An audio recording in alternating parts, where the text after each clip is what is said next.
عزیزان محترم، یہ جو ماہ رمضان المبارک کے فضائل کے حوالے سے احادیثیں ہیں، یہ بھی سرکار دو جہاں صلی اللہ علیہ وسلم کے اس امت پر اللہ رب العزت کا بے پایاں رحمت اور بے پایاں اس کا فضل ہے کہ اللہ پاک نے اس امت کو بخشنے کے لیے مختلف قسم کے ذرائع اور وسائل پیدا کیے ہیں، اور ان میں سے ایک ماہ مقدس ماہ رمضان المبارک بھی ہے۔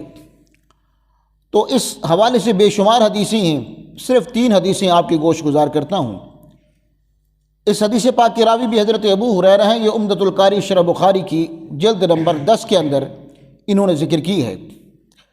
فرماتے ہیں کہ امام الانبیاء صلی اللہ تعالی علیہ وسلم نے ارشاد فرمایا، جو بندہ اللہ رب العزت کی رضا کے لیے روزہ رکھتا ہے تو رب ذوالجلال اس بندے کے لیے جنت میں داخلہ واجب کر دیتا ہے۔ پہلی حدیث مبارکہ۔ دوسری حدیث مبارکہ اس کے راوی حضرت سہل بن سعد رضی اللہ تعالیٰ عنہ ہیں۔ آپ فرماتے ہیں کہ ہم سفر میں رسول اللہ صلی اللہ علیہ وسلم کے ساتھ تھے۔ آپ فرماتے ہیں کہ میں نے بارگاہ مصطفیٰ میں عرض کیا کہ حضور اخبرنی بعمل یدخلنی الجنہ، آقا مجھے ایک ایسا عمل بتلائیں جس کے ذریعے سے میں جنت میں داخل ہو جاؤں، ویباعدنی فی النار، من النار، اور جہنم سے میں دور ہو جاؤں۔ تو میرے مصطفیٰ کریم علیہ الصلوۃ والسلام نے فرمایا کہ الا ادلک، کیا میں تمہیں تمام بھلائیوں کا دروازہ نہ بتا دوں؟ عرض کرتے ہیں آقا ضرور بتلائیے۔ میرے مصطفیٰ کریم علیہ الصلوۃ والسلام نے ارشاد فرمایا کہ تم جب روزہ رکھتے ہو تو یہ تمہارے لیے روزہ جو ہے یہ جنت میں داخلے کا سبب ہے۔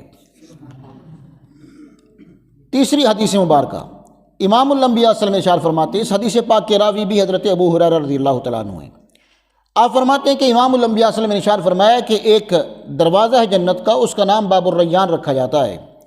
فرمایا کہ اس دروازے سے صرف روزہ داروں کی ہی آواز ملے گی کہ تم ادھر سے آ جاؤ۔ سرکار دو جہاں صلی اللہ علیہ وسلم ارشاد فرماتے ہیں کہ جب یہ لوگ اس دروازے سے داخل ہوں گے تو لا یظمأ ابداً، فرمایا کہ پھر کبھی بھی وہ پیاسے نہیں ہوں گے۔ اب غور کیجئے کہ دنیا میں جس بندے نے اس رب ذوالجلال کی رضا کی خاطر پیاس کاٹی ہے، بھوک کاٹی ہے، شہوت کو ترک کیا ہے، اب اس کے لیے جزا کیا ہے؟ فرمایا کہ لا یظمأ ابداً، وہ اس کے بعد کبھی بھی جو ہے وہ پیاسے نہیں ہوں گے۔ چوتھی حدیث مبارکہ وہ بہت بڑی کمال کی حدیث مبارکہ ہے، سن کر اپنے سینے کو نور ایمان سے منور کریں۔ راوی اس کے حضرت ابو ہریرہ رضی اللہ تعالیٰ عنہ ہیں۔ آپ فرماتے ہیں کہ امام الانبیاء صلی اللہ علیہ وسلم نے ارشاد فرمایا، زبان رسالت سے نکلے ہوئے الفاظ بھی آپ کو گوش گزار کرتا ہوں۔ سرکار نے فرمایا کہ من صام یوما ابتغاء وجہ اللہ، آمنہ کے لال ارشاد فرماتے ہیں جو بندہ ایک دن کا روزہ اللہ کی رضا کے لیے رکھتا ہے، ریاکاری کے لیے، دکھلاوے کے لیے نہ ہو، صرف اور صرف اللہ کی رضا کے لیے رکھتا ہے، بعدہ اللہ نار، فرمایا کہ رب ذوالجلال اس بندے کو جہنم کی آگ سے محفوظ رکھتا ہے، یا جہنم کی آگ سے اسے دور رکھتا ہے۔ اب دوری کتنی ہے اس کے متعلق بھی سرکار دو جہاں صلی اللہ علیہ وسلم کا فرمان ہے۔ سرکار نے فرمایا کہ وہ بندہ جہنم سے اتنا دور ہوتا ہے کہ جتنا کہ کوا پیدا ہو بچپنے سے لے کر بڑھاپے تک وہ اڑتا رہے اور مر جائے، فرمایا بچپن سے لے کر یعنی بچے ہونے سے لے کر بوڑھا ہونے تک جتنا سفر وہ طے کرتا ہے، جتنا سفر وہ چلتا ہے، امام الانبیاء صلی اللہ علیہ وسلم فرماتے ہیں کہ اس چلنے کی مقدار رب ذوالجلال اس بندے کو جہنم کی آگ سے دور رکھتا ہے۔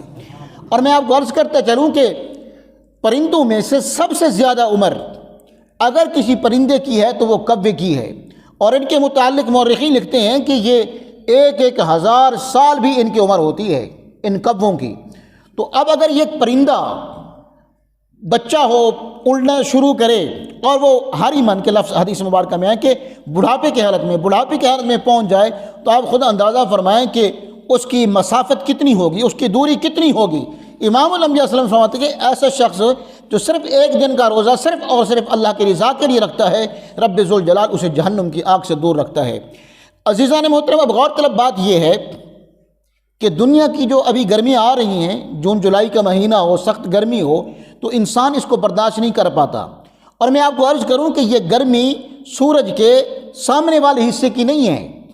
اگر آپ مطالعہ فرمائیں تو سورج ہمارے سامنے سیدھا نہیں ہے، سورج الٹا ہے، مثلا الٹا کیسے کہ اگر آپ جلاتے ہیں تو ایک آگ کا اگلا رخ ہوتا ہے، ایک اس کا پچھلا ہوتا ہے، جس طرف آگ جاتی ہے اس طرف اس کی حرارت، اس کی گرمی کی شدت زیادہ ہوتی ہے کئی گنا بنسبت اس کے کہ اس کے پچھلے حصے پہ، مثال کے طور پر اگر آپ نے آگ آگے لگائی ہے تو اس کے پچھلے حصے پہ اس کی جو ہے وہ تپش حرارت کم ہوگی، اور اس کے اگلے حصے پہ اس کی تپش اور حرارت جو ہے وہ زیادہ ہوگی۔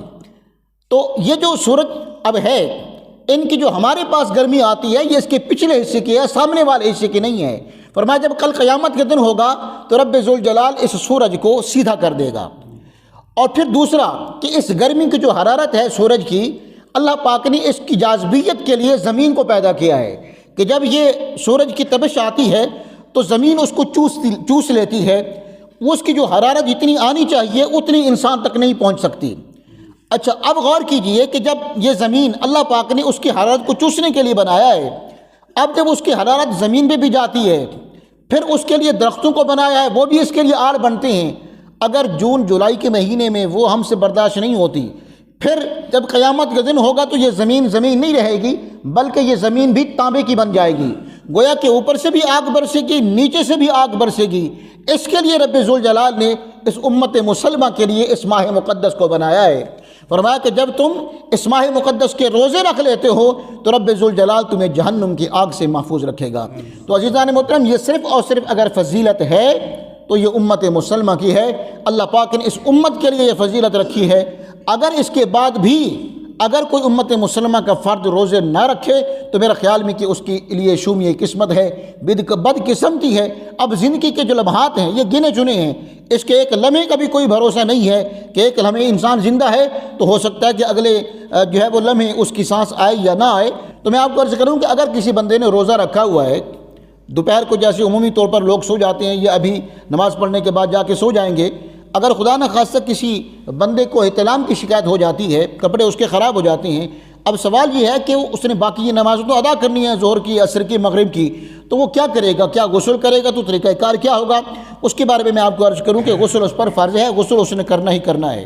جہاں تک تعلق ہے اس کے فرائض کا کہ ناک میں پانی ڈالنا اور غرارے کرنا، تو یہ دونوں چیزیں نہیں کرے گا، نہ ہی ناک میں پانی ڈالے گا نرم ہڈی تک، اور نہ ہی غرارے اس نے کرنا، یہ دونوں فرض اس کے لیے موقوف ہو جائیں گے۔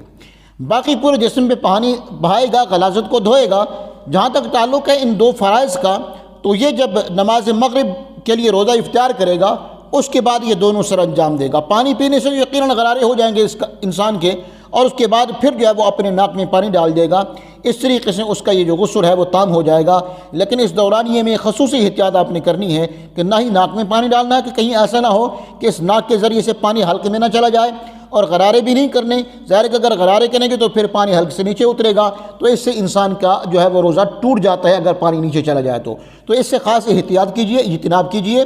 اور خصوصی طور پر جب آپ وضو کرنے بیٹھتے ہیں اس وقت، کیونکہ ہر بندے کی ایک عادت بن چکی ہے کہ وہ منہ میں پانی ضرور ڈالتا ہے، لیکن منہ میں پانی ڈالتے ہوئے بھی احتیاط کیجئے کہ کہیں ایسا نہ ہو کہ پانی حلق سے نیچے نہ اتر جائے اور سارے دن کی محنت جو ہے وہ آپ کی ضائع نہ جائے۔ ان چیزوں سے خاص اجتناب کیجئے۔ دعا ہے رب ذوالجلال ہم سب کو عمل کی توفیق عطا فرمائے۔ آمین ثم آمین، وآخر دعوانا الحمدللہ رب العالمین۔